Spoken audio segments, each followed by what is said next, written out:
Hola, esto es África 7 días, un programa semanal en el que analizamos los acontecimientos más destacados de la actualidad africana. Esto es lo que veremos hoy. En Senegal, Amnistía Internacional ha cifrado en 23 el número de muertos tras los enfrentamientos entre policía y manifestantes provocados por la condena a 2 años de prisión del opositor Ousmane Sonko. Hablamos con la directora de la Organización para África Occidental y Central. ¿Cómo puede África reducir su dependencia del trigo importado? En un momento en que la explosión de la presa de Nova Kakhovka en Ucrania causó una nueva subida del precio de este cereal, les presentamos una alternativa seriamente considerada por un número creciente de gobiernos africanos. Y por último, vamos a la costa oriental africana. En Kenia, pescadores y aldeanos están pagando el precio de la explotación intensiva de los fondos marinos por buques extranjeros. Veremos cómo los residentes intentan a su medida cambiar la situación. A principios de junio, Senegal fue escenario de los disturbios más graves de los últimos años. La condena de Ousmane Sonko, principal opositor del presidente Macky Sall, a 2 años de cárcel por corrupción de menores, desencadenó violentas manifestaciones. Los partidarios de Sonko, numerosos entre los jóvenes y en los barrios desfavorecidos, denuncian la sentencia como una estratagema política para apartarle del poder. Los enfrentamientos entre los seguidores de Sonko y la policía dejaron oficialmente 16 muertos, pero la Organización por los Derechos Humanos Amnistía Internacional ha reportado 23 muertos. Mediante entrevistas, videos autentificados, certificados de muerte e informes de autopsia, Amnistía denuncia el uso excesivo de la fuerza y exige una investigación independiente. Hablamos con Samira Daoud, directora de la Organización para África Occidental y Central, sobre lo que ha podido constatar. Esto nos dijo.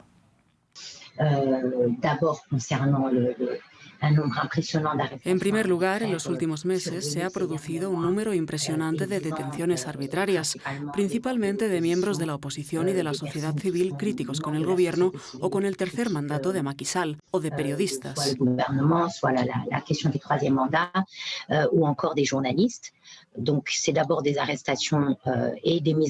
Así, varios centenares de personas han sido detenidas y encarceladas arbitrariamente.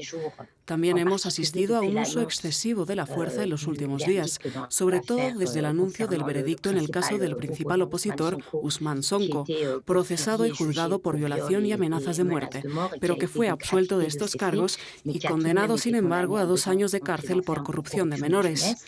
Hemos documentado 23 casos de personas que han muerto en los últimos días, la mayoría por disparos. De personnes qui sont décédées au cours des derniers jours et principalement tuées par balle. En los videos que ha analizado, Amnistía afirma haber visto a civiles armados atacando a manifestantes junto a las fuerzas del orden. Donc ça, c'est un autre point évidemment qui nous préoccupe énormément. Este es otro punto que nos preocupa enormemente, ya que la ley senegalesa obviamente no permite a civiles, a menos que sean miembros de las fuerzas de seguridad, mantener el orden, y mucho menos utilizar armas que pueden matar. De faire du maintien de l'ordre et a fortiori d'utiliser des armes qui peuvent tuer. A través de varios vídeos que se han difundido, hemos visto también algunas escenas bastante preocupantes de fuerzas de seguridad que utilizan a manifestantes, incluso a menores, como escudos humanos para intentar disuadir a los jóvenes de continuar los enfrentamientos.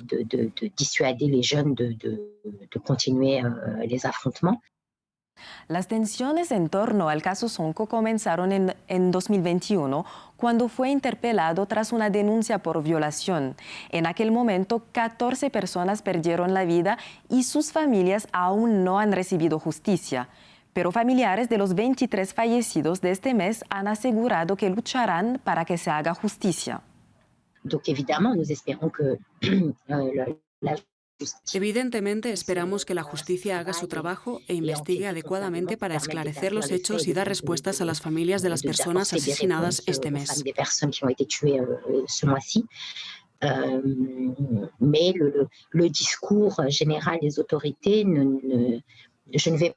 Pero la actitud general de las autoridades, no voy a prejuzgar el resultado de estas investigaciones y espero que los magistrados asuman sus responsabilidades y lleven a cabo estas investigaciones con imparcialidad y rigor, pero la actitud general de las autoridades no inspira confianza porque da la impresión de que quieren culpar a los propios manifestantes de estas muertes, y esto no es un buen augurio. Renvoyer la responsabilité aux manifestants eux-mêmes sur ces morts. Et donc, ça, ce n'est pas de bon augure. La situación en Senegal es precaria. Desde hace 15 días, Ousmane Sonko está privado de la libertad de circulación y de expresión y el país vive con el temor de que se produzcan nuevos actos de violencia cuando las autoridades lo detengan y lo lleven a prisión. Il y aura très probablement une réaction. En mi opinión, es muy probable que se produzca una reacción violenta si se detiene a Ousmane Sonko, porque creo que el mensaje que estamos escuchando hoy es una pérdida de confianza y credibilidad hacia el Poder Judicial, que por un lado no ha reconocido, o al menos no ha condenado, los actos de violación y amenazas de muerte por los que Ousmane Sonko fue procesado y de los que ha estado acusado durante 2 años. Condamné por les faits de viol et les faits de menaces de mort faits pour lesquels Ousmane Sonko était poursuivi et dont il était accusé depuis 2 ans. Pero este mismo tribunal ha condenado, sin embargo, a Sonko a 2 años de prisión y entonces lo ha inhabilitado a presentarse a las elecciones. Así que este veredicto no es aceptado y su aplicación va a generar reacciones bastante hostiles. Y es muy significativo, creo yo, que las autoridades aún no hayan aplicado esta decisión judicial, probablemente porque son muy conscientes de que es bastante sorprendente, por no decir otra cosa. Assez surprenante, pour dire le moins. Cambiamos de tema para analizar la independencia y la seguridad alimentaria en el continente. La semana pasada, la destrucción de la presa de Nova Kakhovka en Ucrania provocó una nueva subida de los precios de trigo, haciendo temer que se repita la situación de 2022 en África. La invasión a Ucrania por los ejércitos de Vladimir Putin y las sequías históricas que diezmaron miles de toneladas de cosechas en Europa, Canadá e India provocaron precios récord y una explosión del precio del pan. En este gráfico podemos ver cómo han evolucionado los precios del trigo desde 2021 y podemos observar que en 2022, con el inicio de la guerra en Ucrania, los precios de esta materia prima se dispararon y desde entonces se han mantenido muy altos. África es muy dependiente de este cereal que le sale además muy caro. El 65% del trigo que consume es importado. Entre 2018 y 2020 pagó $3.700 millones a Rusia y 1.400 millones a Ucrania. Por último, el continente africano consume una medida de 70 millones de toneladas de trigo al año. Pero el trigo solo se impuso durante el periodo colonial y para compensar su dependencia, África dispone de una alternativa. ¿Podría ser la yuca la respuesta a la cuestión de la soberanía y de la seguridad alimentaria y económica del continente africano? Para varios gobiernos, sobre todo de África Occidental, el apoyo a este sector podría constituir una alternativa sólida a la dependencia del trigo, importado principalmente de Ucrania y de Rusia. Rica en hidratos de carbono, la yuca requiere poca agua y pesticidas y se cultiva en toda la zona tropical del continente, donde la producción se ha duplicado desde 2001. Consumido en forma de sémola, fermentado o refinado, este tubérculo presenta numerosas ventajas. Procesado, puede utilizarse como materia prima para crear una amplia gama de productos manufacturados. Desde la industria alimentaria, donde su harina podría sustituir a la del trigo en el pan, hasta la fabricación de papel y la industria textil. Últimamente, el desarrollo del mercado de la yuca transformada se ha acelerado, como demuestra el ejemplo de Nigeria, primer productor del continente, seguido de la República Democrática del Congo. Tras la subida de los precios y las dificultades de abastecimiento de trigo provocados por el COVID-19 y la guerra de Ucrania, muchos países como Costa de Marfil, Ruanda y Gabón están ahora dispuestos a seguir el ejemplo de Nigeria y fomentar la producción de harina de yuca. Así que si la oferta sigue desarrollándose, podría satisfacer la creciente demanda y aliviar el problema de la dependencia del trigo importado. Sin embargo, queda mucho camino por recorrer antes de que la yuca alcance todo su potencial, ya que pasar a una escala industrial implica una logística compleja. Además, aunque los responsables políticos afirman querer apoyar al sector, nunca han cuestionado su apoyo masivo a la industria del trigo, sobre todo a través de subvenciones a la importación. Dejamos África Occidental para dirigirnos a la costa de África Oriental. En Kenia, pescadores y aldeanos pagan el precio de décadas de explotación intensiva de los fondos marinos.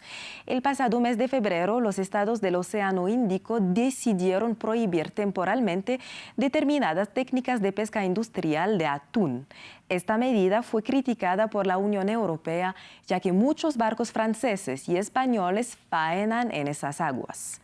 En el siguiente reportaje, aldeanos y ONGs intentan, sin embargo, cambiar las cosas con las herramientas que tienen. Umaya lleva más de 20 años pescando en la costa keniana, pero las capturas están disminuyendo. La culpa la tiene la sobrepesca en el Océano Índico. Es culpa de todos los barcos industriales que vienen aquí. En nuestro pueblo tradicionalmente pescamos atún. Antes los pescadores podían traer hasta 200 kilogramos de pescado, atún y otras especies.